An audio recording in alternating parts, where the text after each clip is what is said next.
9, 8, 7, 6, 5, 4, 3, 2, 1. Begin.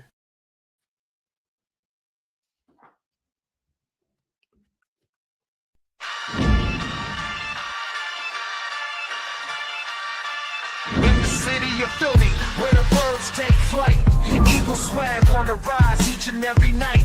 Tone and Markus got the scoop ready to ignite. From the lanes of South Street to the Broad Street lights, dashing like a running back, hitting every play. Fly guys in the zone, never led astray. Talking touchdowns, talking game day. Huddle around the mic, hear what they gotta say. I like an eagle soaring in the sky. Tone and Markus always standing by, bringing their heat, call it do or die. Philly squad, hear the battle cry. Fly like an eagle soaring in the sky. Tone and Markus always standing by, bringing their heat, call it do or die. Philly squad, hear the battle cry.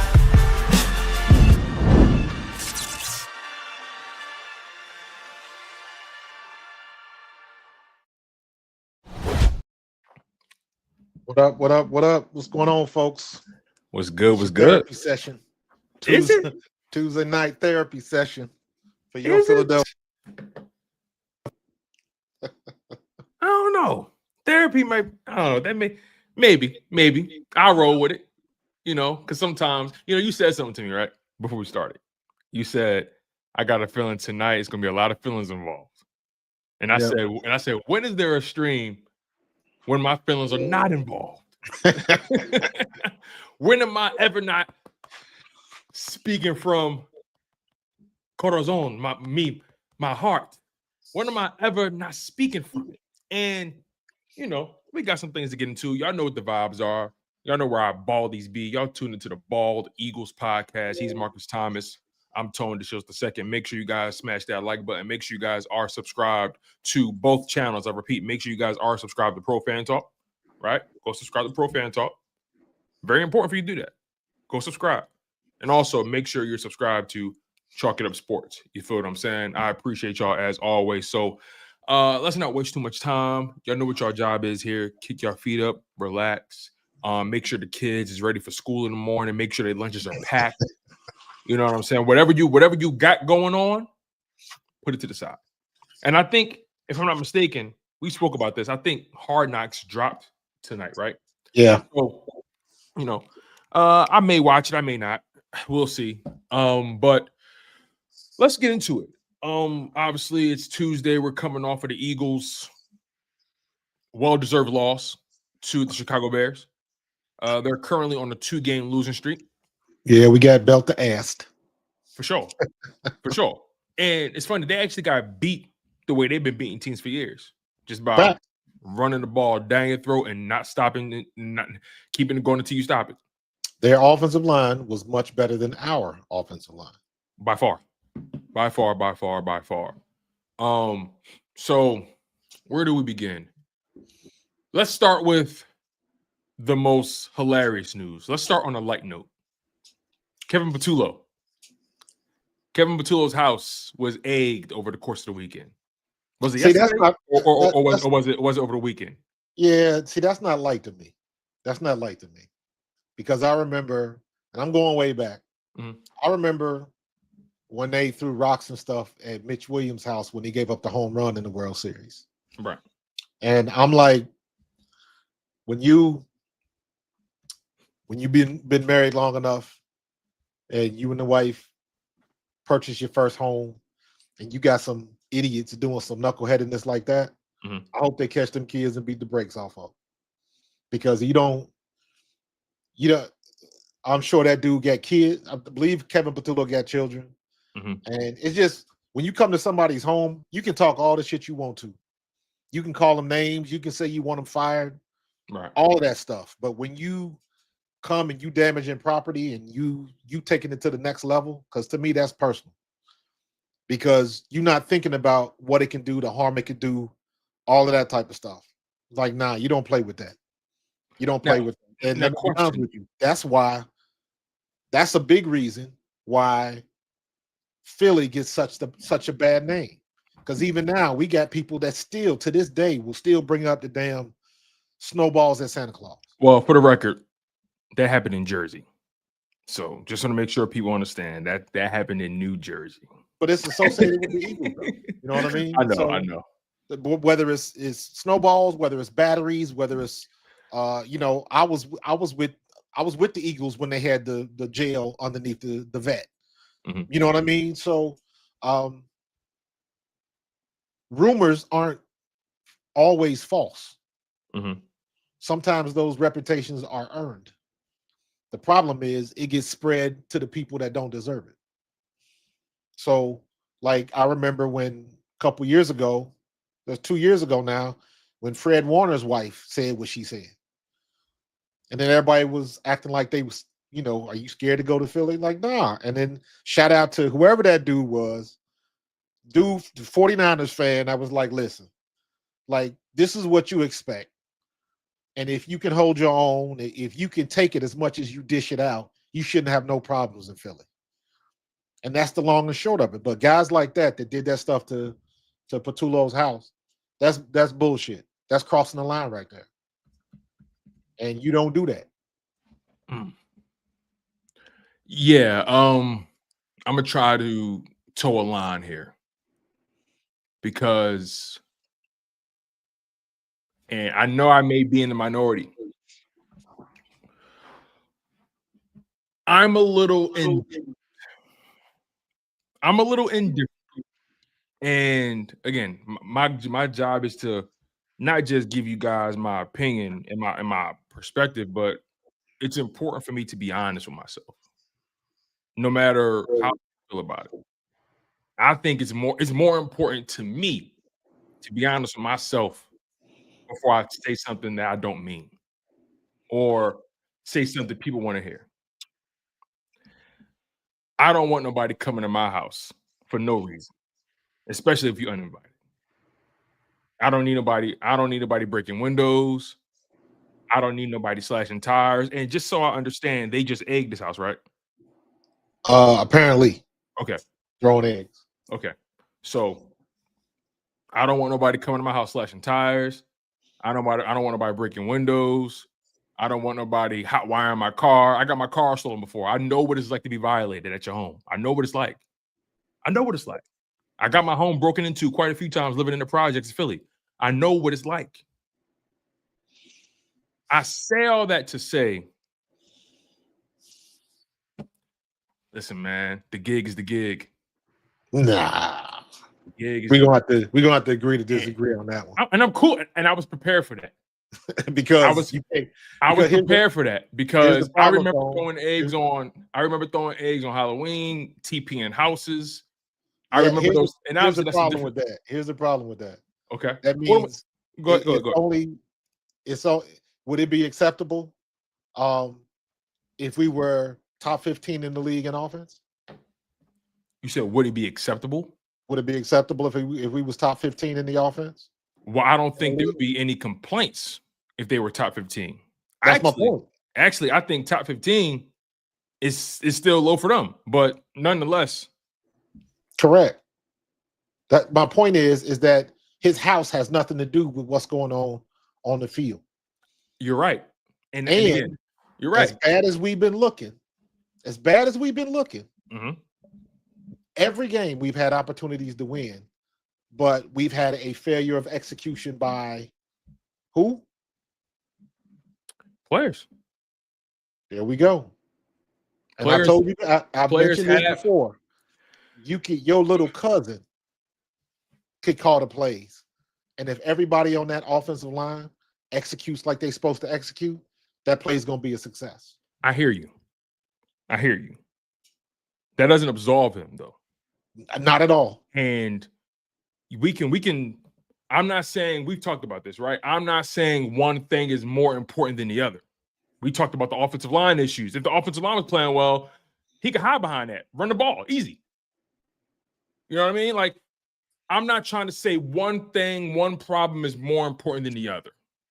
I want to make that very clear. But Kevin Patullo is a problem. Now, again, I don't believe in, I'll put it this way. I'm not going outside vandalizing somebody's house because they lost a football game. That's not how I move as a person. I'm not doing that. That's not how I move at this grown age. Yeah, but you can't condone that So- in no way, shape, or form. So Can't and condone you said on video it was like it looked like teenagers or something like that. They're like 3 or 4 young boys. Young guys. Okay. So, like, at the very least, high school age. Okay. At the And very oldest, maybe in college or something like that. So it could have been frat boys or something. And another question: did they look like you and I, or did they look like the other persuasion? No. Yes, they look like white boys. Okay. All right. But it was silhouettes. So, It was silhouettes. again, like I said, I want to try my best to toe this line because I don't condone vandalism. I don't. And if anybody's ever tried to clean off egg on their house, not fun. Yeah. Nor easy. Oh, I got a story, but I'm not going to share it because it's too personal, and this person going to be mad at me if I share it.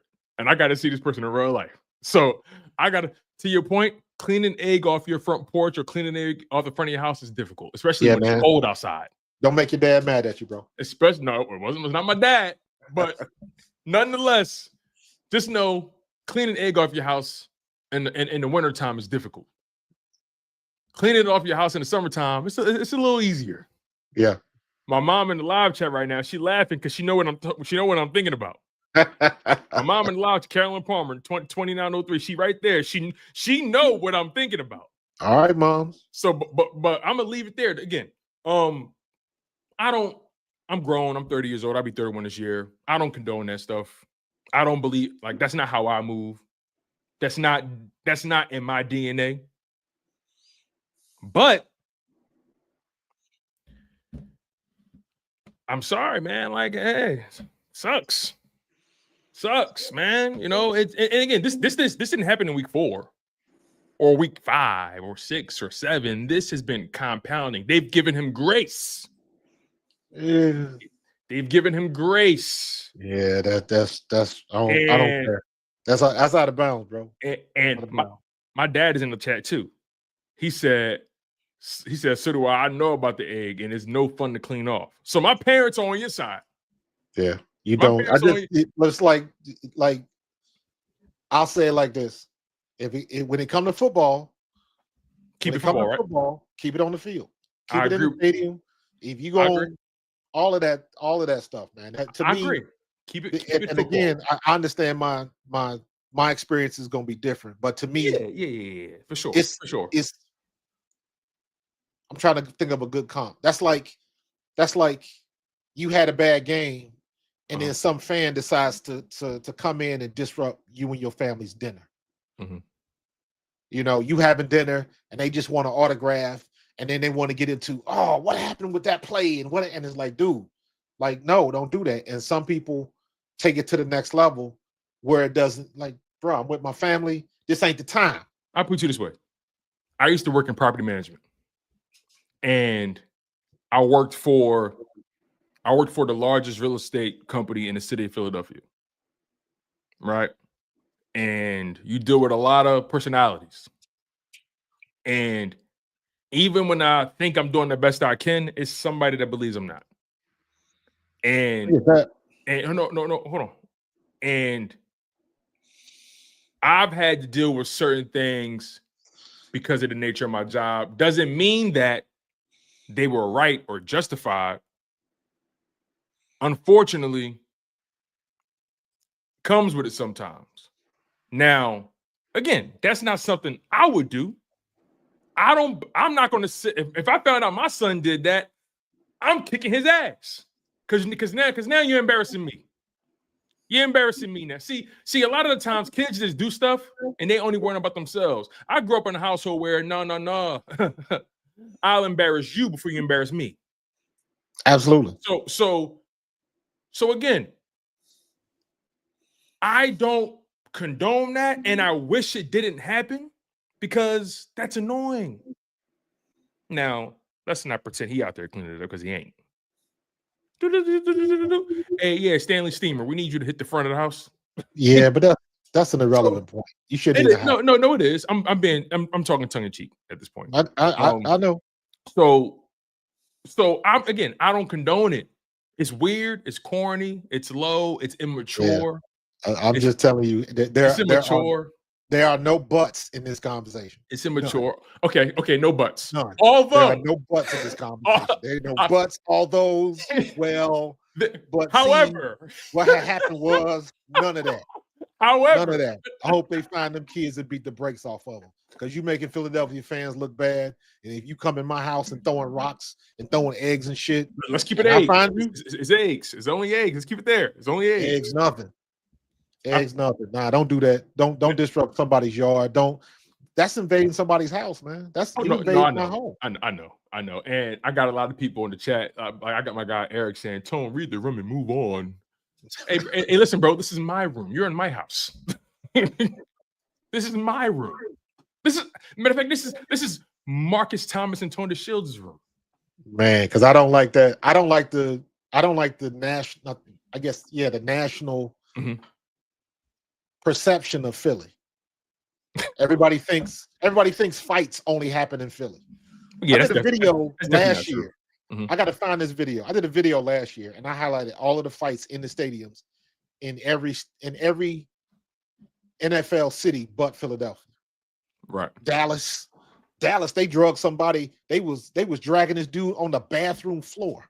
Not to mention all the people that have been unalived at Raiders games and stuff like that. So I just hate that it seems like the optics are they only talk about that stuff when it happens in Philly. And don't be surprised if in a day or two, because I heard today where not Ian Rappaport, another one of those breaking news reporters, sports reporters. I know Garofalo talked about it on NFL. Garofalo, yes. Yeah. When he was talking, where he mentioned the throwing the eggs at the house. That story's gonna keep continuing, and then it's gonna be some grow eggs. The Philly fans again. Yeah, for sure. Yeah, and again, I'm just indifferent. Like, it sucks. I'm not going, and I'm not talking to you, Marcus. I'll make that very clear. I'm not talking to you when I say this next point. Like, I'm not going to be, what's the word I'm looking for? Peer pressure to feel one way about it. I'm indifferent. It sucks, but it's indifferent. I'm sorry, it sucks, but I'm indifferent. When I saw the story, I was like, damn, that's crazy. Who would do something like that? And then I moved on. I don't have I don't know what people want from me. I'm indifferent about it. It sucks, it's unfortunate. But hey, all right. You move on. I know one thing for sure though. Brian Johnson didn't get his house egged. No, he didn't. I mean? Brian Johnson never got his house egged. Who else? Kellen Moore never got his house egged. Who else? We in the same offensive situation as we was with Kellen Moore. Yeah, I'm trying. The only difference is the only difference is the offensive line's playing better. That's the main difference. Right. And we talk about that, right? We talk about how no problem is really more important than I'd probably say the offensive line is the most important problem. If I had to weight it, I'd probably say 40% offensive line, 30% Kevin Patullo, and 30% player execution. If I had to give an arbitrary percentage on it. You know what I'm saying? I was thinking that too, man. Because I almost drank the Kool-Aid about it's all Kevin Patullo. And I still think somebody could come in and do a better job. Yeah, I agree. However, all of this, if you look at all the games we lost, now mind you, take the I'm speaking specifically on our passing game and the successes and failures that we've had in the passing game specifically. I'm taking the offensive line and run blocking out of it. We know they suck. We know our tight ends can't block. We with the exception of Latu is the only one that can block worth a damn. And then when he does it, they don't send him out in pass patterns. So he's a one-trick pony. But when it comes to the passing game, yes, we could have better passing concepts, all of that.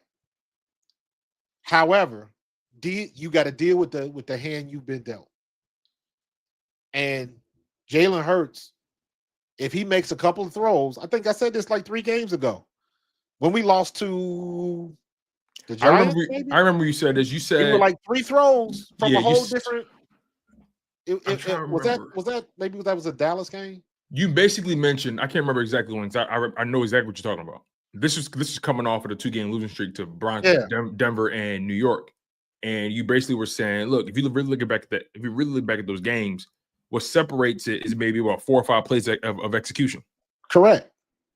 But that's it. That's most games. That's any game really. Right. If Jalen Hurts hits that pass to Devontae Smith, ain't nobody worrying about did he miss Dallas Goedert? No, he didn't miss Dallas Goedert. Mhm. You know why? Because based on what I saw and the way he went through his progressions, Devontae was the number 1 read. Mhm.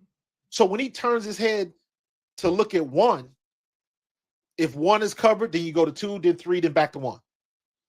If 1 is open, then you hit 1 with the ball. Mhm. He said that they weren't on the same page. He was expecting a hitch or a comeback, and Devontae continued to cross.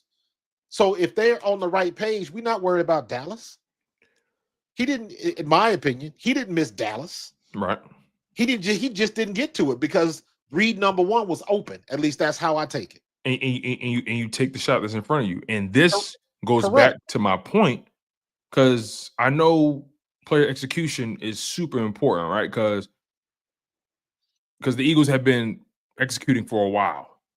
And when you get this deep into the season, and me personally, when you get this deep into the season and we still talking about player execution and not being on the same page and so on and so forth, now I'm looking beyond players. I'm looking beyond personnel. I'm looking at the messaging. I'm looking at who's delivering the message and who's laying down the law. That's what I'm looking at now. Because again, we're 13 weeks into this shit, 14 weeks into this, and we still talking about not being on the same page. Who not paying attention in the classroom? But to me, even that's a cop out. Well, we're not on the same page. Yeah, being on the same page, like what does that mean? Like, that's, in my opinion, that's player talk. That's coach talk. That's the equivalent of coach talk when players say that. Correct. But what that means is, okay, Devontae saw it one way, so he continues to cross. Jalen saw it one way. He expected him to shut it down. Stop right there and turn toward the ball and come back to the ball. I don't know why he thought that. I don't know why he thought, because it was a quick slant. Why he thought he was going to sit down in that route, and he didn't. Right. So again, I understand that, but how many times did they run that in practice? I'm looking at it like this. Somebody had to be wrong in that situation. Who was it? Was it Jalen or was it Devontae? Well, the play call wasn't the problem, clearly. Jalen, because he Jalen threw the ball, and it was a bad ball, and that possibly could have been a touchdown. But who ran the right and who ran the wrong? I like where you're going with this, because at the end of the day, sometimes it could be drawn. Let's roll with this, right? Let's play it out. Let's say Jalen Hurts made the right decision. That means Devontae saw all that open space and got greedy. Right. That's what that means. Because sometimes players see something and they be like, "Oh, I trust my quarterback to make the play." But in that situation, and again, we're playing it out. We're assuming Jalen Hurts made the right read. That means Devontae Smith saw all that space, like everybody else did, and thought Jalen Hurts would see the same thing. Correct. Now, if you want to really get into the weeds of on the same page and stuff like that, when you have a offense that is operating at a very high efficiency, everybody's clicking. You know that now we getting into unspoken communication. Now we getting into, we know what each other's thinking. We ain't got to say nothing. It's just a look. It's just a head nod. All right, start right there. These guys have been playing together for this long. These guys, Smitty and Hurts, been playing together since 2021. Correct. And them being on the same page never seemed like an issue to me. Correct. But it was that day. It's been like that most of the season for everybody. Well, but I guess my Well, point is you got to reverse engineer it. So, okay, they're not on the same page. Go ahead and use those buzzwords. The answer or the question is still why. why? Why are they not on the same page? How many times did they run that route? Because this is where it comes down to right or wrong. How many times did you run that in practice last week? When you ran it in practice last week, what did you do? Did you shut it down or did you carry it across the field? Mm-hmm. What did you do in practice? That determines who's in the right or wrong. All right, I like where you're going with this. I like where you're going because now we're talking about guys going, like you said, in practice. What did you do? You shut it down, right? You sat down in that route, right? Correct. So why didn't you do what we did in practice? Either A, you got greedy, or B, fuck the messenger. I'm doing what I want to do. Well, not necessarily, because there is a C. The And what's C that? is, even though you don't see it, even though we didn't practice it, but if he's coming up your back and he's leaving the inside wide open, you're going to take it across, right? That conversation could have happened. I don't know. That's why practice matters. And And also, hell, you can probably even go check the NFL page. What's the stats page? Mhm. What's the one where they show all the pass patterns? What am I thinking of? you talking about next gen Next gen stats. Next gen stats. Go look at all of those. I guarantee you, Smitty has we have ran this play before in the past, and that defense has popped up before in the past. And when this situation happened in the past, what did we do? Did Devontae carry it across, or did he sit on it? So there's a lot to go into that. But at the end of the day, that was an opportunity that we didn't take advantage of. And I thought the same thing. I'm like, bro, you hit this going across the field. That's money. Yeah, and also that's not why they lost the game, by the way. No, we still lost the game because our defensive line got blasted. I mean, you lost the game for a few reasons. One of them being, like you said, defensive line couldn't stop the run. They got destroyed. They got gutted. They flat out got destroyed. Honestly, that was probably the most embarrassing performance by them all year long. And you know what? If we were smart, we would look at that tape and we would implement some of those blocking concepts. Now we're getting to the conversation I really want to have with you. Because on my stream on Sunday, my stream on Friday after the game, one thing that I kept saying to myself was, how is it? I'm seeing all these various blocking concepts and running plays and how they're finding creative ways to get the ball in Swift hands and Gary's hands, whatever his last name is. It's a young guy. They got. Say it again. Manangai. Yeah, him and they doing jet sweeps and stuff like that. And I'm just saying how well this offensive line is blocking and what they're able to create. And it makes me wonder, I don't see no running plays from the Eagles. We talk a lot about the passing game, but the blocking concepts and just the what we see from them is just not good. They're not taking it to the next level. And frankly, let's call it what it is. Since we here now, and I'm not pulling any punches for the rest of the season, I'm not. And that's probably why a lot of y'all mad at me about the whole egg shit with Kevin Patullo. It is what it is. I'm not pulling punches this year. I'm done. I've been, Marcus, we've been doing this show all year long. I've been very measured. And I've been very respectful. And I've been trying my hardest to give guys the benefit of the doubt all year long. If you've been keeping up with me all year long, you know how I've been carrying it. And I've been giving guys the benefit of the doubt all year long, especially the coaches, Kevin Patullo, all that. Beginning of the season, what we said, let's give them 4, 5, 6 games, and let's wait a second. Let's just wait a second. And they're 8-4, right? Yep. 8-3, whatever it is, 8-4. And so we're 12 games in. And AJ Brown is still spending 90+% of the time on the outside. Devontae Smith is the only receiver we're seeing run in motion. Saquon Barkley is either running an inside zone or a pitch play. The blocking sucks. The only part of this team that I've seen genuinely try to get better and grow throughout the year has been the defense. The offense has been stale all year long. Has the offensive line sucked and had they been unhealthy? Yes. Has Kevin Patullo been awful? Yes. Is Nick Sirianni letting this shit happen in front of his nose? Yes. Has Jalen Hurts been perfect this year? No. But I don't think Jalen Hurts is the problem. All of a sudden, Jalen Hurts forgot to play football. I'm not buying that. So I'm done. Yeah, I'm done being passive about this. I'm done treating guys with kid gloves. Listen, this Eagles team did remarkable things last year. They won the Super Bowl. Jalen Hurts, Super Bowl MVP, dominated a divisional rival in the NFC Championship, dominated your playoff rival, your Super Bowl rival in the Super Bowl. You have legendary written all over your run. Saquon Barkley had an Offensive Player of the Year performance, or a legendary performance by Eagle standards, most yards by a running back by Eagles running back in the season. You have legendary written in stone all over that run. And I even said, hey, you know what? If Jalen Hurts win the Super Bowl, I don't care what he do after that. I said that. And the reason I said that is because he got so much hell coming up and so much hell trying to grind to be a better player.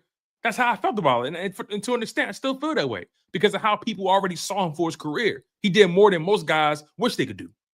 So, yeah, but so what I'm trying to say is the fact that what's been going on, what we've seen, what we've had to watch is flat out unacceptable, Marcus. It's unacceptable because the reality is, and I'm gonna go here with it because I'm pro player, but I'm pro fan too. Shout out to you. I see how much money fans are spending.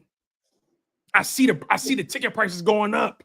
I see the parking prices going up. I see the concession prices going up.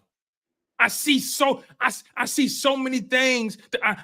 I see the memorabilia and all that. I see all that stuff going up in price. But we're supposed to be passive and be okay with what we're seeing and just give guys the benefit of the doubt. Say, hey, give him a chance. Yo, time is money. Money is time. Jeffrey Lurie cut a check for this roster. This roster is designed to win now. They're designed to win now. They're not designed to be wasting time. They just gave Saquon Barkley all that money. They just paid Cam Jurgens all that money. Landon Dickerson all that money. They re-upped A.J. Brown $30+ million over the course of the season. Like, I'm factoring in every variable into this shit. And I'm frustrated. Am I ungrateful? I don't think I am. Because we all know that just as much as the players know, we know it's a year-to-year league. Well, you're not wrong, number one. But number two, you're talking about the expectations and what you expect from your team, especially under the umbrella of we are just coming off of a Super Bowl that nobody said we could get back to. There's that. That's why, for me, it will always be player execution failure. Because I stand 10 toes down on that. I don't care what Jeff Patullo or Kevin Patullo is calling. And I think it's because you played and you understand the importance of execution. Exactly. And that's why this show works, because you have your perspective. We can, and it works, and it's supposed to be this but way. guess what? The Chicago Bears just showed us. Chicago Bears ran the same 4 or 5 run plays the whole game. The cutback, the skinny pitch, then they hand off to the outside, but the cutback lanes was what killed us all game. And they ran it, and they ran it, and they ran it, and we couldn't stop it. And he was hitting them with combinations. And even with the 258 yards or whatever they had, we still had a chance to take that game back. And for me, and this is where I got to look squarely at Jalen Hurts. I'm taking Kevin Patullo out of the picture. He ain't going nowhere. So we got to deal with him. Yeah. Guess what? Deal with what's in front of you. Control isn't Jalen Hurts the one that says this? Control what you can control. All right. This is what you can control. If we got an open man, you have to see him. You got to get the ball to him. Because we've had flashes, we've had halves of brilliance. And then we've had halves and quarters of just straight trash. So if you can do it once, you can do it again. My question is, why can't we be consistent? Why can't we figure out? Why can't we call hot routes? Why can't we if you've done it once, you can drop back and you can deliver that ball to AJ Brown and trust that he's going to make a catch. You've always been able to do that. So why are we even getting to a situation where AJ Brown is only getting 1 and 2 catches or 1 and 2 targets a game? How did we ever even get to that point? But at the end of the day, if Jalen Hurts is out there and there's an open man and he misses him, that's on Jalen Hurts. I don't care what Kevin Patullo called. As bad as he called that offense, we still had men open and we didn't make the pass. So I got to put that on Jalen. I hear you, right? And I won't disagree with the fact that notion. I won't disagree with the notion that Jalen Hurts has to do his job. He has to do his job. You got to make the layups, right? But what happens when, in you trying to do your job, you're ill-equipped for speed bumps that may come across the way? That part I understand. What happens when hey, I'm running the plays how they're designed, but the defense is 1, 2, 3 steps ahead because they've seen it 500 million times. The Eagles, highest hit in the league, highest hitch route rate, the lowest cross route rate, bottom 5 in pre-snap motion, bottom 2 in play action fakes. AJ Brown lines up in the slot less than any other receiver in football. AJ Brown is a weapon. He's not scheme dependent. He can line up in any offense and get busy. That is correct. I'm trying to understand how Kevin Patullo sees this gamut of talent and weapons. And he's doing the same shit, the same route concepts every week. That's not computing for me. It ain't computing for me too. And I guess I've stopped asking that question because I know I'm not going to get an answer. 13 games, 14, 12 games. Again, what did I just say? Control what you can control. He's not trying to break trend. Like, he has no tendency busters or trend busters. Yeah, like he's and then I watch these press conferences, bro, and I get so pissed off. He's so fucking smug, bro. He's so smug. Like he know he ain't getting fired. He talk like somebody that's too safe. I don't like it. He's not safe. He's not safe at all. We know that. In the end, he's not. Yeah, in the end. Yeah, but no, don't get it twisted. He knows that. You know that when you take the job. Your job is always at risk. And you know what? We can go back and say, hey, Dougie P didn't think he was getting fired either. And then it just happened. It's good until it isn't. So no, I don't think he feels that he's safe. I don't think Sirianni feels that he's safe. This is one of those situations where it's like, yo, all you had to do was not fuck it up. Yeah, you can say that, but don't fuck it up. It again, I can't worry about my train of thought. My logic is this: yes, it was supposed to be one way. Now it's not. Now what? Now what you gonna do? Have you ever played for somebody you didn't believe in? Yes. I'm not sure. Oh yeah. Have you ever played? You said yes. My first year in the World League, the head coach got fired, bro. What happened? Got fired.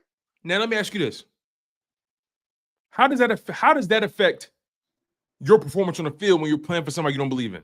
Because you basically, your attitude is like F this, and it's not the games. You're gonna always try to ball out in the games. The practice is what does it. For me, when they fired Kid Herrick, my first year in the World League, he was doing some off the wall shady shit.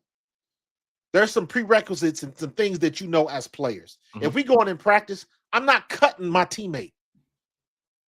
I know we doing blocking drills against the linebackers and blitz pickup against the linebackers. I'm not cutting my teammate. I'm not going down to his knees. I'm not doing that in practice. This is some of the stuff that this dude was doing. Then there was some other stuff. He was treating Doug Williams Doug Williams wrong. Doug Williams was one of the ambassadors for the World League. Everybody knew Doug from the Redskins, World Series, first black quarterback to win, all of that. And they still treated him wrong. Regardless of what he was doing to us, that's what got him fired. What got him fired was he was trying to have meetings without Doug, and Doug said, F this, you ain't treating me like this. Called the league and was like, I'm out. And the league was like, no, we're going to get rid of him and keep you because your name is more important to everything we're trying to do. But we didn't want to deal with this dude. So he was off, but here's the funny part. Mhm. There was still some guys on the team that were loyal to him. And when he left, they left. So you always going to have that contingency of people that they're going to be loyal to a fault. And the guy that replaced him with, we ended up winning the championship with him the next year. We went from worst to first. So I've seen both. I've been in the mix in something like that. When the locker room was like, man, we ain't trying to hear you right now. But when you're in a situation like that, the only thing you have is game day. Stop right there. Right? Just stay there for a second. Because before you get the game, a lot of players say, and you could correct me if I'm wrong, but I feel like a lot of players say, hey, Sunday's the easy part. Monday through Saturday, that's the tough part. Correct. So what happens? So if they don't believe him, let's play this out. If they don't believe in Patullo and it's affecting practice, we don't think that can affect the game, no matter how much you want to ball out? No, it does. I'm not disagreeing with you, okay. But I will say this: I don't think that's the problem. I honestly believe them when they say it's not Patullo, it's us. Because Patullo, the players when they say that, you believe them when they say that? Me? When the players, okay. I believe it because we've been good enough to win in spite of. Stay there. Jalen Hurts said it multiple times. Talent is never truly enough. Correct. It's never enough. In the end, it's never enough when teams know your plays. They know what you're doing. You see, that's cool when the predictability is not there. But Tone, when what does knowing your play have to do with losing a one-on-one battle? If I know where you're going, if I know where you're going to be, that's half the battle, is it not? Nope. I'll defer to you in that regard. Then it doesn't matter if you know where I'm going or not. If I'm better than you, I'm going to beat you. I don't care if you know where I'm going. Like I said, I used to use that example all the time. We used to run it again.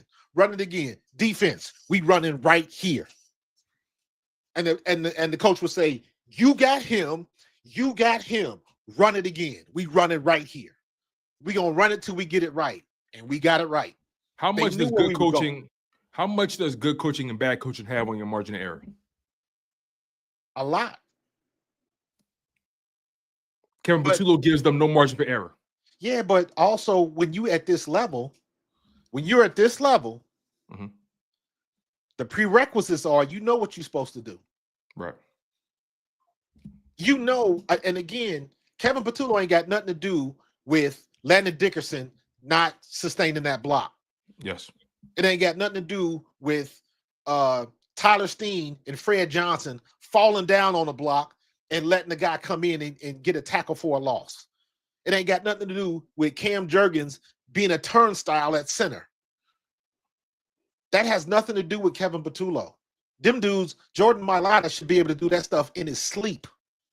He's done it before in the past. Why is it different? Statler ain't coaching you no different. I damn sure know Statler ain't coaching that. So at some point, again, regardless of what the coaching is, regardless of what the scheme is, because again, let me be clear. So there is no misunderstanding. I'm not happy with it either. I don't like the way they run the ball. I still think they need to go to some zone reads. Jalen needs to run the ball. It's a lot of stuff that they could do better, and they're not taking advantage of it. That is on Kevin Patullo. But the plays they are calling, we can go scheme all we want. But when we get a ball to Saquon Barkley, and there's already a guy 2 yards in the backfield, damn near getting a handoff, it ain't nothing he can do. If he's making guys misses and he's still barely getting to the line of scrimmage, what are you going to do? They killed him. They killed Patullo because we ran the ball, 9 times a couple weeks ago when we had the 21-point lead? Mm-hmm. We ran the ball 9 times after that. Or in the whole game. He had 9 carries. Really 8 and a screen pass. In 2 weeks, Saquon Barkley only has 19 carries. Correct. But what are you supposed to do when you can't block? When you can't run block? What are you going to do? And then the game, now this is where I will place blame on Kevin Patullo. Because against Chicago, he looked like we getting 4 and 5 yards of crap. And then we stopped doing it. So at the end of the day, the guys are on the field. You got to do what you're supposed to do. You got to do your job. And I don't care who calling plays. I don't care if they brought back Frank Reich. I don't care who they brought back. The way the line is blocking right now, the way our tight ends are just hot garbage. You can't outcoach bad blocking. No.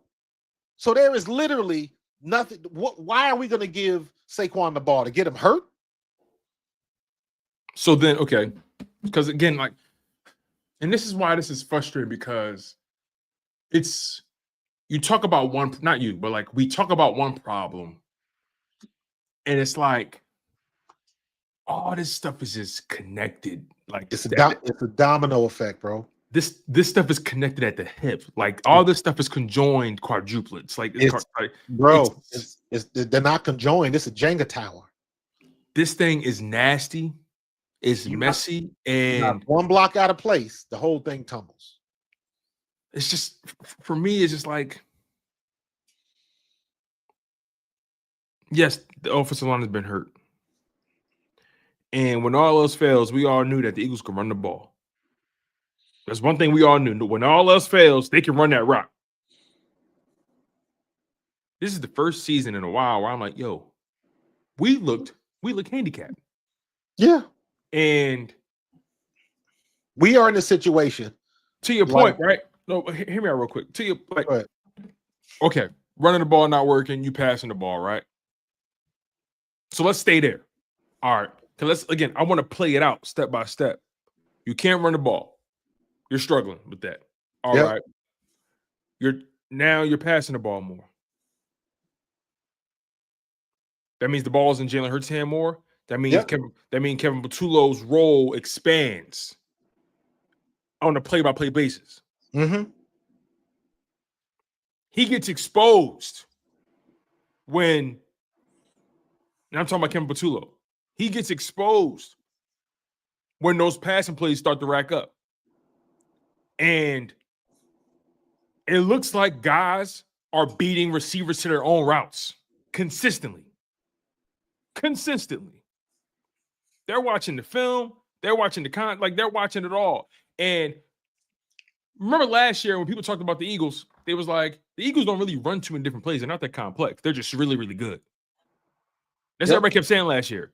The Eagles don't do nothing complicated. They're just so much better than you. So much better. But what happens when players take a step or two back? Coaching has to make up for that difference and get guys in position to be successful. Now, I'm not saying players should be allowed to slack off. I'm not saying that. But I feel like as the coach, as the OC, as the guy they hired to keep this train on the tracks, you have a responsibility to help get your guys going and put them in positions to win. And I agree. I don't believe by any stretch of the imagination, Kevin Patullo has consistently put this team in position to win. You are correct. Now what? It is what it is. Thank you. Control what you can control. That is specifically my point. I'm not disagreeing with anybody that think Kevin Patullo is not doing a good job right now. You're just trying to move it forward at this point. It is what it is. Exactly. What's next? Nothing's gonna change. Whatever they tell me, I'm gonna believe them. I'm gonna take you at your word. Nick, if you told me Kevin Patullo ain't going nowhere, I'm gonna take you at your word. If it's not it's just one person, it's a lot of things going on. If that's what you say it is, I'm gonna take you at your word. So, what's the next thing that we can do? The guys that are on the field have got to figure it out. And if you want to break down the tape and watch our offensive line and figure out what they are not doing, it makes it seem like the situation with Kevin Patullo is way over there.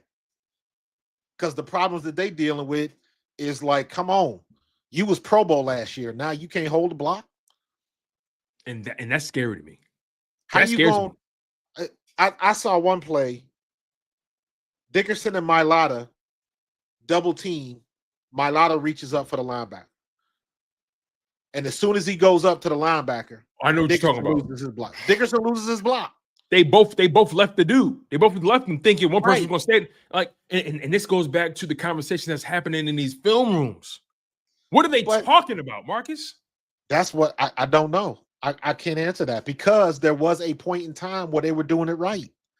That's what I want to figure out. That's the question I want to ask. When if I want to go back, just like when I did that video on the Tush push, right? You go back to 2023 and 2024. Jaylen, slide to the left. Jaylen, slide to the left. Ain't no problem. We killing it right now. Can't nobody stop us. 98% effectiveness. Can't nobody stop us. They hate it. They want to ban it. Can't. Now we start going straight ahead. Now Jalen Hurts start jumping, start leaving his feet. Now they stripping the ball. Where did this come from? They've been trying to strip the ball last year. Remember the dude jumped offside like 8 times in the game? Mm-hmm. They've been trying to do that. How come all of a sudden now they get successful at it? What did we start doing different? You know what? We started going straight ahead. You can't go straight ahead. You ain't got no leverage. What difference does it make if you squat 605? You know, if your feet are off the ground. You know what stood out to me too? Remember the 2 plays because the Bears had opportunities to do some quarterback sneaks of their own, and they didn't overcook it. They didn't overcomplicate it. They did a quarterback sneak. They lined up like normal, and Caleb Williams got like 3 yards every time because you know what a quarterback sneak is? Is when your quarterback comes down, everybody knows where he's going. But you know what a quarterback does? He looks to the left and to the right of his center. Where's the gap? Where's the easiest course of action? This is where the talk comes into play. You talking to your lineman. Who's killing a man? Who's winning their battles? Mm-hmm. If Dickerson has been winning the battles, I'm going left. If Tyler Steen has been winning battles, I'm going to the right. That's when stuff like that matters. But at the end of the day, you got a 6'3" quarterback back there that's leaning forward. He gonna get a couple of yards. I don't think they got to line up in a tush push formation every time either. You know, I don't think. And again, that goes back to the lack of like just thinking, just not thinking. Like you don't have to. You don't have to. What happened to the old days? What happened to the old days when the tailback would go over the damn top, just jump over everybody, or just like. Again, I'm not seeing guys thinking on their feet. I'm not seeing guys say, "Hey, listen, if we line up with a tush push, they know what's coming. Hey, let's just line up like normal and her just get that yard." Thank you. Like where you know what I think? I hate a person who wants to be the smartest person in the room at all times, and it just seems like sometimes I don't see a man that's thinking. I agree with you. I don't see a man that's thinking. I see a man that's just. I'll give you a great example. Let's try this play. I'll give you a great example. I don't know if a lot of people caught it because it wasn't broadcast in this area. Did you see the Browns game? I didn't. The Browns had the ball on the 1 yard line, 4th and goal. Shedeur gets him down there. What do? They try to do a wildcat handoff with their tight end. You muted. I saw the first one with the running back, and they got the touchdown on that. Yeah, but they then try to do it again with Harold Fannin Jr., who is a rookie, who is a tight end, who is not used to taking snaps, and it's cold outside. I got a theory about that too. I got a theory that Stefanski wasn't just trying to be creative. I got a feeling Stefanski didn't want Shedeur to own those drives. I agree. And what I mean by that is like, for people who don't understand, I feel like Shedeur, he got us down there.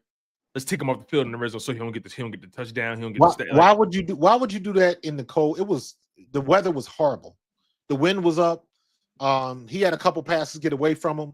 It was But when you're on the goal line and you want to snap it to somebody who's not used to taking snaps, let alone in the cold weather. That's what I'm saying. And, You rather have the ball in the and, tight end's hands than your quarterback? Judkins been killing them.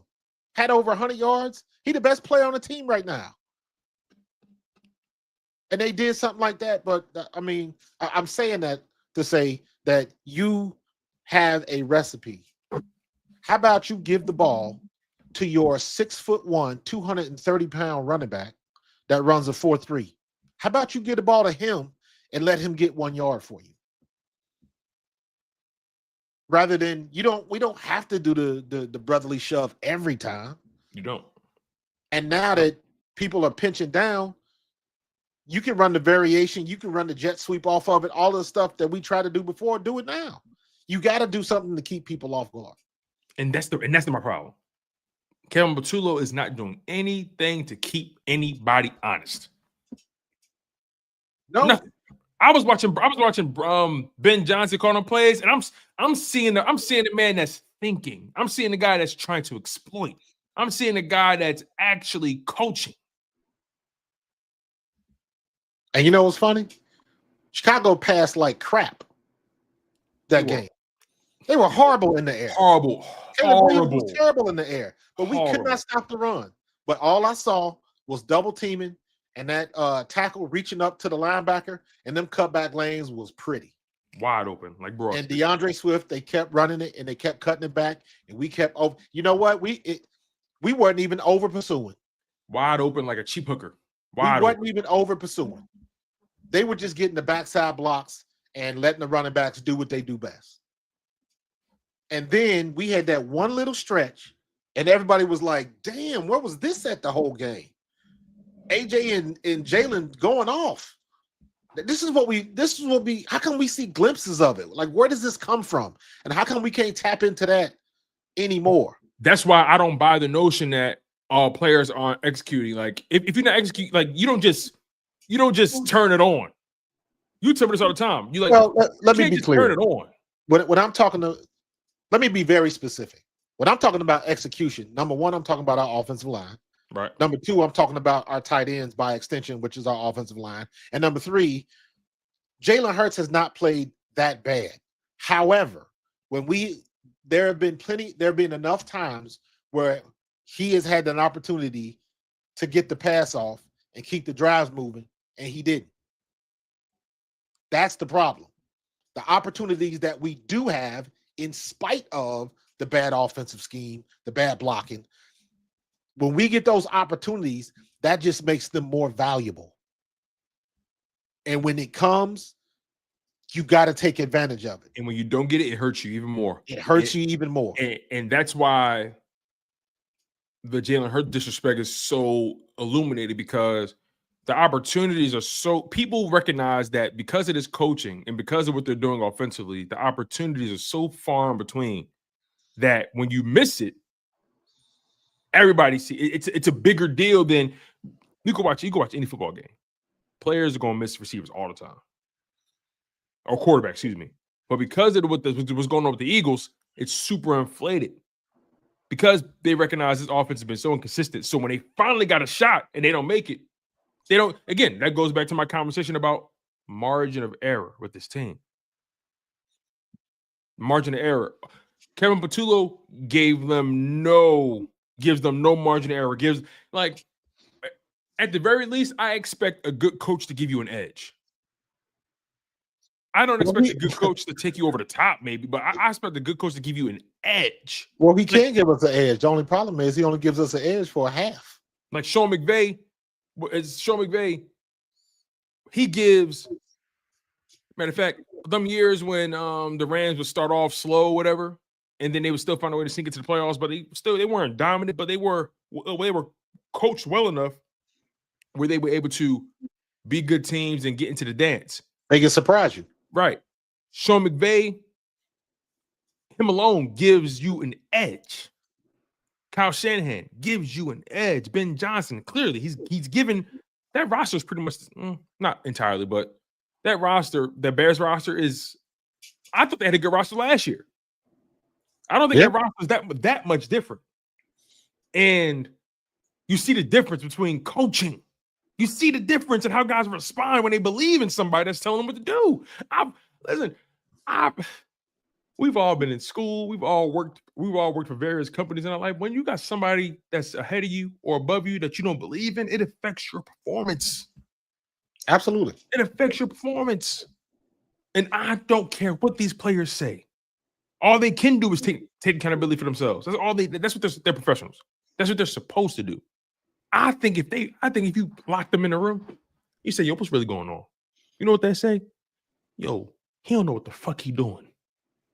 Well, if you remember when we had Barrett Brooks on, Barrett Brooks would always tell that story when the offensive coordinator just basically quit. When you lose the room like that, I don't know if it's like that with the Eagles, but that's all that happens is that when you in that meeting room or you going over your game plan and everybody's looking at you with the arched eyebrow, like we already know that this shit ain't gonna work. So it is what it is. Like all you have is your talent. That's all you have is your talent. But that's when you get that I'm gonna go for mine attitude. And what has been the narrative this year?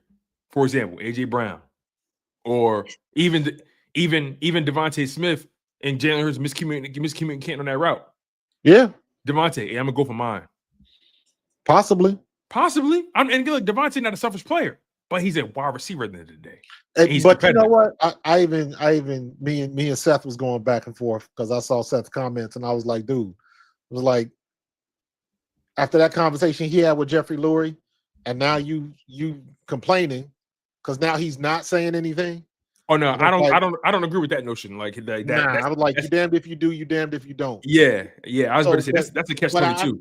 I understand the sentiment. It's like now all of a sudden he getting the passes and now he ain't got nothing to say. He happy now. I'm like, no, he ain't happy. The passing game still sucks. Inconsistent. That was a whole bunch of damn stat padding last week. And he know it. Correct. And in this whole situation, and this is the thing that frustrates me with the whole AJ Brown situation. In this whole situation, AJ Brown has never been wrong. Said one thing incorrect. He hasn't. The only problem is y'all didn't like the messenger. That's it. Y'all didn't like the messenger. Go all the way back to the Carolina game last year. He's never said anything wrong. He ain't never said anything wrong. He was 100% spot on, and y'all just got pissed off because he said it. Everybody was all in their feelings. And guess what? When he threw for 109 yards against Carolina, he wasn't good. And they still won. That has nothing to do with Jalen Hurts being as good as he needed to be when he had to be in the biggest game. Because there's some people that are the be-all, end-all of quarterbacks, and they still can't win in the playoffs. So the stuff that you should give him credit for, you don't want to. The stuff you want to rip him for, you go overboard with. I'm just trying to keep it 100.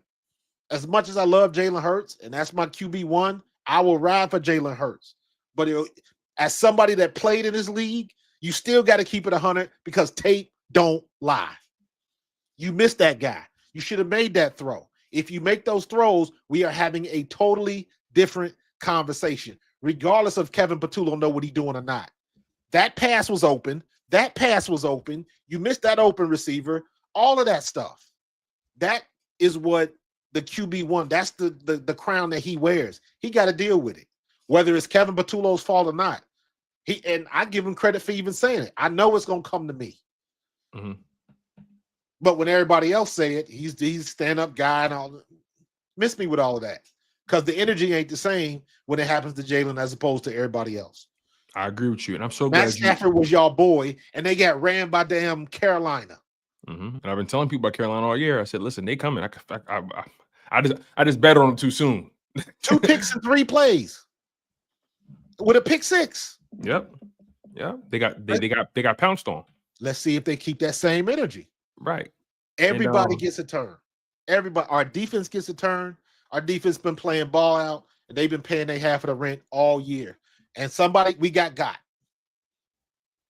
And here's the kicker.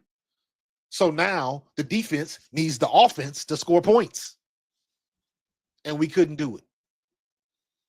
And frankly, even though they gave up all those rushing yards, and we always go back to this, They gave that offense plenty of opportunities to win that game. Plenty. Plenty of Jalen opportunities to win that Hunt game. gifted you field position, and we end up fumbling the tush push. Come on, son. Oh, that shit it's crazy. Execution failure, bro.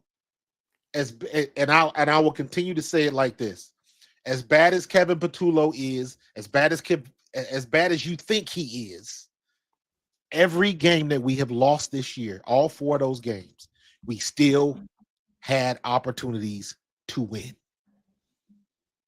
We still had opportunities to win.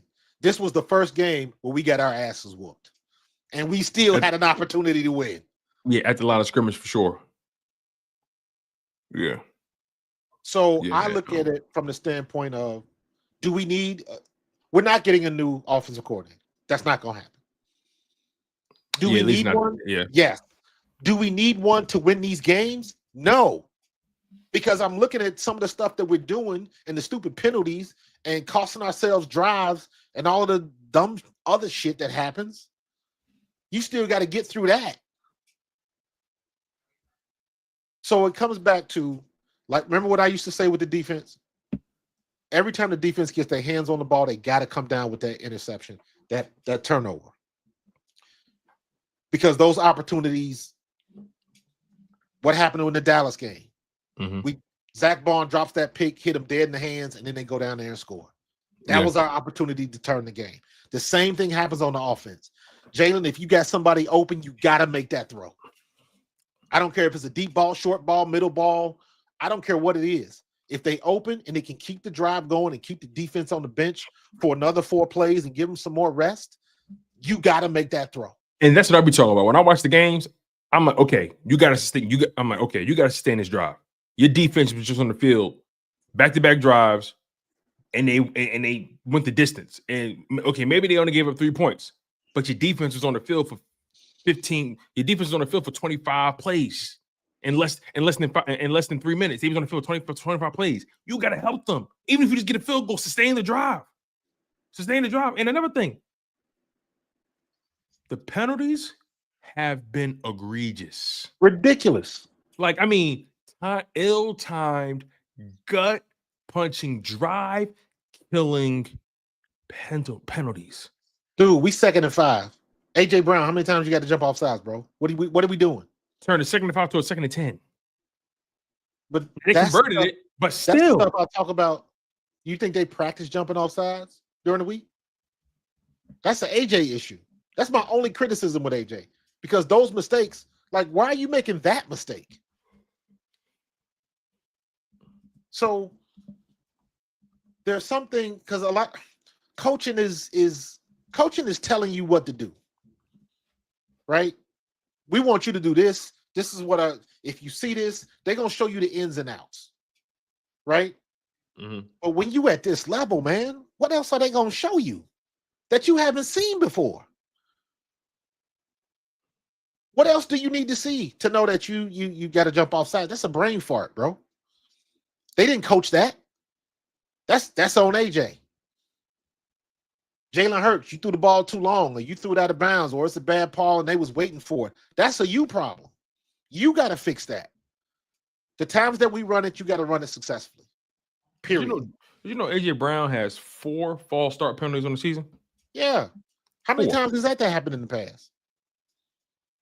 He has 4 false start penalties on the season and 7 total. When we lost that game to Dallas, folks is fumbling the ball that don't never fumble the ball. We doing things that we normally don't do, and we still had an opportunity to win. So to me, it all comes down to you got to be a good enough team to recognize when that opportunity presents itself and take advantage of it. Yeah. Now, humble servant, I agree with you 100%. Tank Bigsby, that's a Sirianni problem. That's a Patullo problem.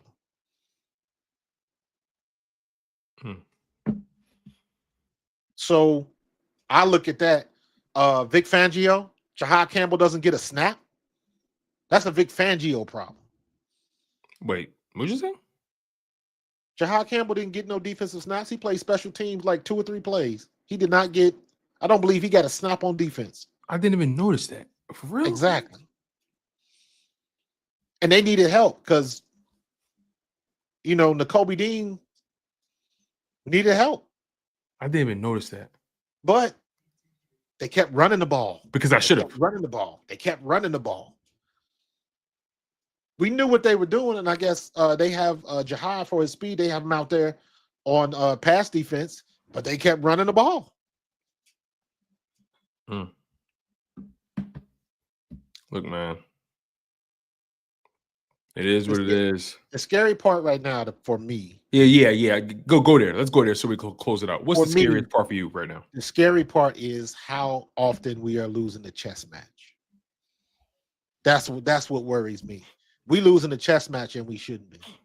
Yeah, and that's because we get into the third or the fourth quarter, and then we get a couple of good moves in, and then again, like I said, where did this come from?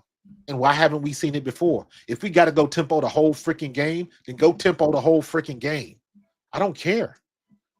Everybody's saying, reports coming out that Jalen Hurts said he want to stop running. I understand because he don't want to get his head blowed off. Donovan McNabb did the same thing.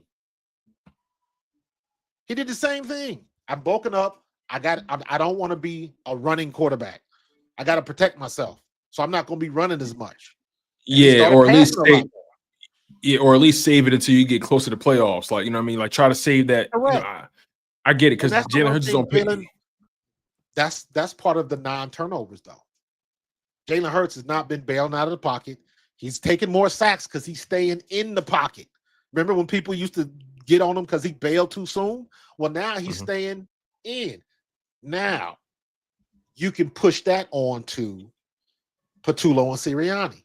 Why is he staying in the pocket and we taking all these coverage sacks? Because you don't want him to push the ball and try to thread the needle. No, you don't do that. They too good in the NFL.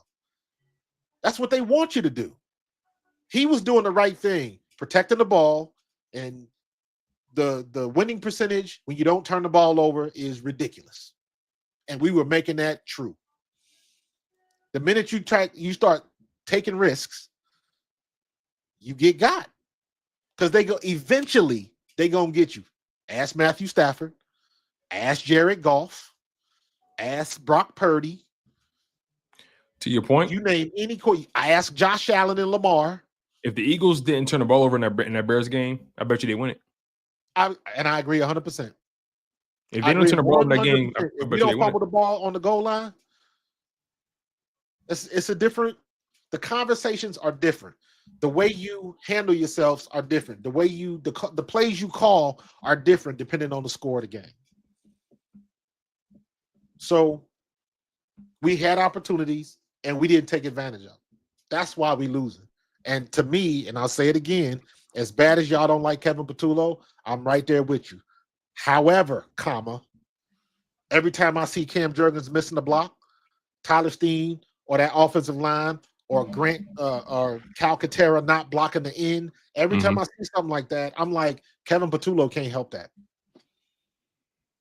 You know what it is? Problems are just compounding problems. Yeah. That's all it is. Problems are compounding other problems, and it's making it difficult to really point out the bad guy. Yeah. And that's the most annoying place to be in. I like being able to find the mouse in the house. We like to be in control, bro. But when I can't, when there's so many things going on, I can't even. It's easy to fix. It's easy to fix one leaky faucet. But when all your faucets in your house leaking, you can't keep up. Yeah, and so what do you do when the house is leaking? What do you do? You bring in a professional. The first thing you do, you got to turn off the water. So your whole house don't get flooded. You got to turn off the water. And okay, stay there. Now, metaphorically, what is that for the Eagles? What's turning off the water? For me, turning off the water means you got to stop making them stupid ass mistakes. You got to stop leaking. And that's tough because everybody makes mistakes. And the mistakes I can handle. Stupid mistakes are the ones that piss me off. Yeah. You can't do nothing when a ref calls offensive pass interference. And you know it wasn't. You can't do nothing if Cooper DeJean makes a tackle and the receiver turns a certain way and it ends up being a head-to-head shot and we get called for targeting. You can't do nothing about stuff like that. You can't do nothing when Reed Blankenship is in coverage and he slips and they end up getting the first down. Shit like that happens. That's the bad stuff that happens. Happens on both sides of the ball. We only pay attention when it happens to us. I've been seeing the Eagles slip a little too much this year. I think that equipment team need to be reevaluated. Nah, it ain't got nothing to do with equipment. Listen, Marcus. I'm trying to find where the bleeding is coming from. Understand something. I'm trying to find. I'm so pissed off. I'm ready to blame the lunch lady, Marcus. What you feed these motherfuckers? What's in the water? You put raisins in the potato salad, bro. What's going on? I'm ready. I'm ready to blame the dude that put the paint on the field. That stuff that just happens. That it's frustrating, yes, but that stuff that just happens. When Saquon slipped, I was like, I've been there before. Yes, you got on the inch and a quarter studs. You got on the right shoes. You got out there. You ran in practice and you chopped it up with your feet, and the turf was good. You just hit that spot with the numbers painted on it, and you caught a slick spot. And another thing is you try to cut with your inside foot.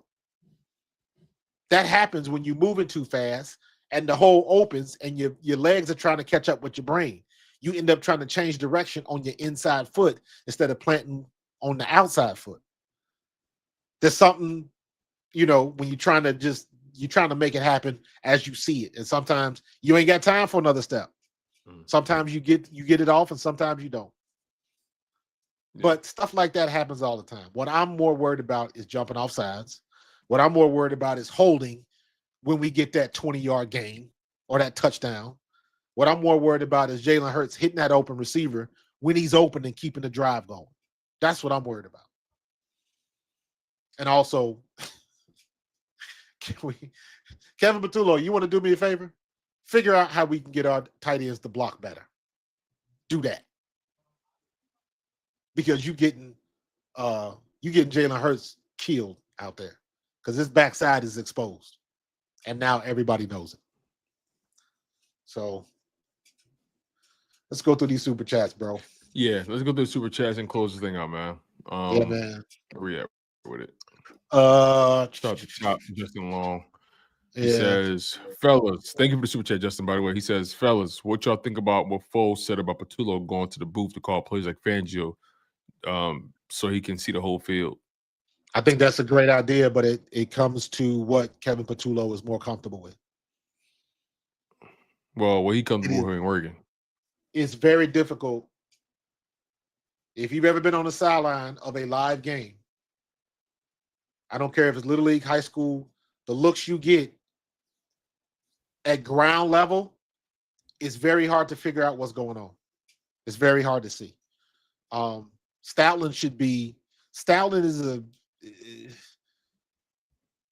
he needs to be on the ground because he got to talk to the guys.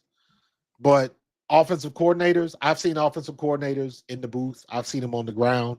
It all depends on what you're comfortable with. So I don't disagree with what he said, but that's a feel. That's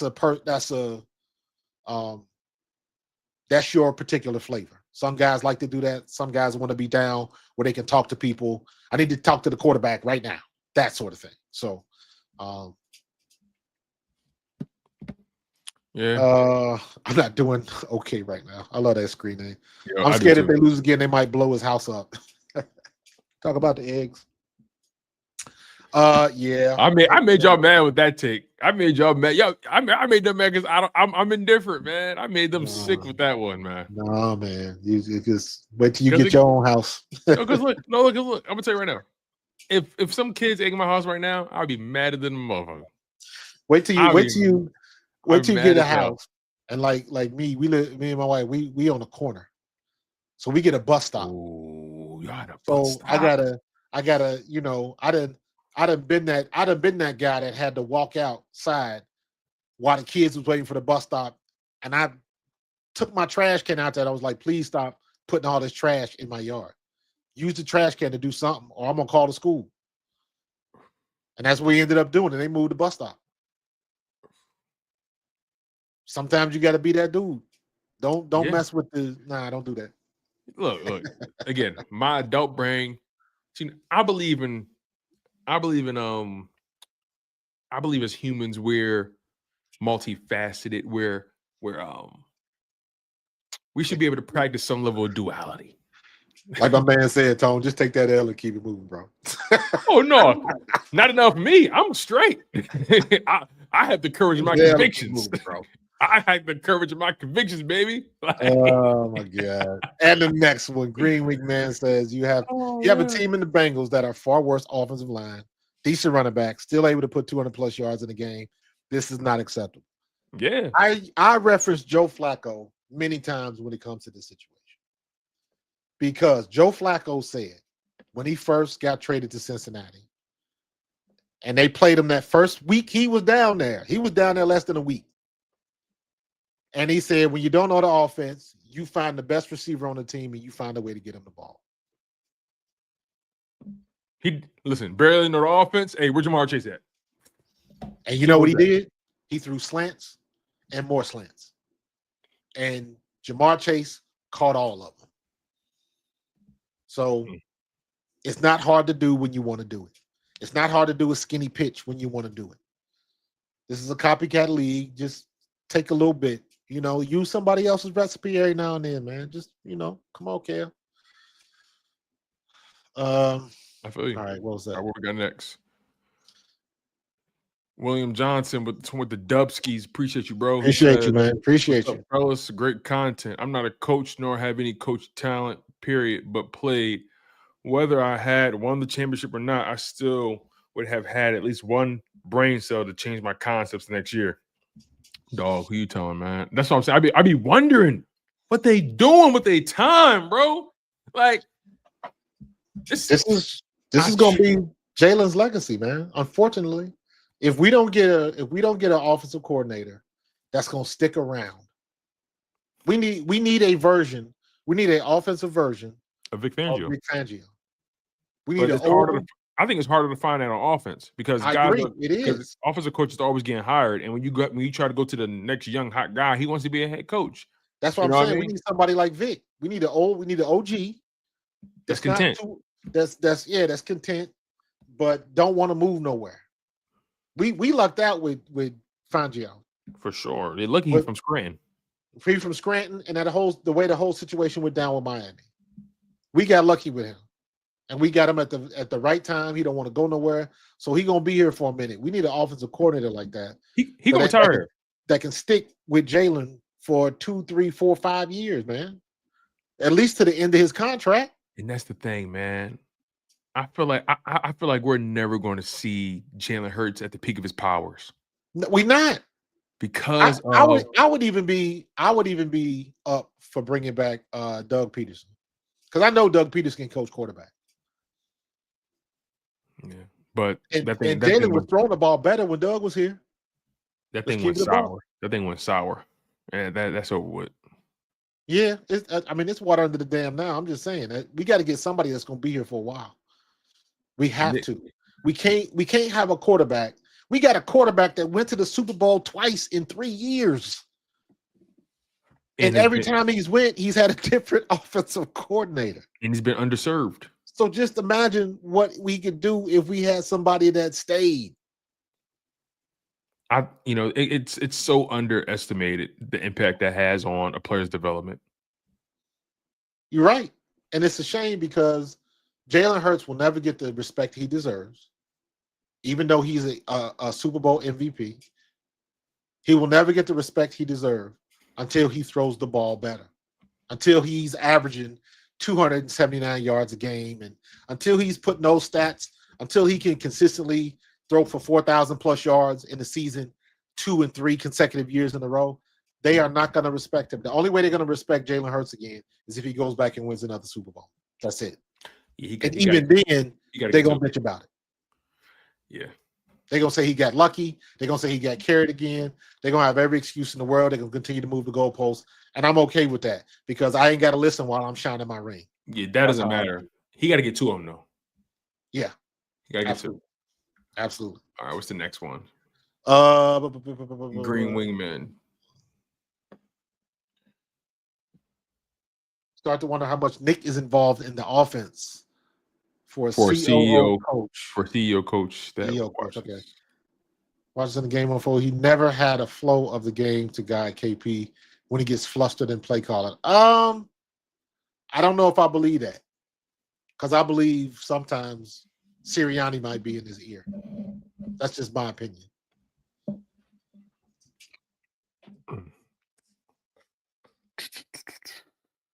I told y'all, man, when I get to a point in the season where like I'm just speechless. Ellen Small here says maybe if KP sits in the box with Vic, he could see better. Possibly. That's a flavor thing. Yeah. Some people like that, some people don't. Yeah. Some people want to be where the action is. Some people just want to oversee and just talk on the radio. So that's a feel thing. So whatever, if he wants to be on the field, let him be on the field, because that's where he thinks he's best. His ass should be in the unemployment line. Just keeping it a buck with you. Oh my God, next year he'll be on somebody's NCAA team. Fucking bum. Anyway, because if we go through the offseason and they keep him, now I'm looking at Howie like, really? They're not keeping him. We got one more super chat. That came in. Dagger came in at the bottom. Darth Panda. No, it literally just came in. Right, I will say this though: the fact that Sirianni doesn't call plays is one of the reasons why we would never see Jalen Hurts at the peak of his powers. It's partially the reason, because what happens is, coaches go through OCs and staff all the time, right? But when you have that anchor at coach that knows what he's doing in that regard, the blow isn't as you don't take the damage isn't as large. You know what I mean? Yeah. Dagger 81703. Damn it, Shane! All you had to do was be asked for one more year with the Colts. We could have had you back. Now with Carly calling the shots. Carly Ursay got it on lock over there. Yeah, they lost too, which is great. Well, it's not crazy because I'm telling you, I think they're cooked. I'm telling you why. It's a hot take, but that Daniel Jones injury more serious than what they talking about. Oh yeah. I agree. Yeah, not because of what they doing on the field, because they got like anybody else. Yeah. So anyway, I'm with you. Anyway, y'all, that's the show, man. We I think we had a good show today, man. Listen, I don't want none of y'all trying to find Tone throwing eggs. You hear me? They can't find me, man. They can't find me. They can't find me, man. All right, Tone, listen. I'll give you a hint. I'm in Texas. I'm in Texas. Just letting you know. Give you a little hint. Cue the Beyonce music. All right, we're gonna get up on out of here, man. Yeah, man. Marcus, as always, man. We agreed, we disagreed, we laughed, we cried. That was a good show. But at the end of the day, man, we got it done. Got it done, bro. You guys, subscribe to Pro Fan Talk. Make sure you guys subscribe to Chalk It Up Sports. Smash the like button. He's Markus Thomas, the player. I'm Tony DeShields II, the emotional one. And it's straight like that. You guys have been tuned into the Bald Eagles podcast. We out of here. Fly Eagles fly. Go Birds.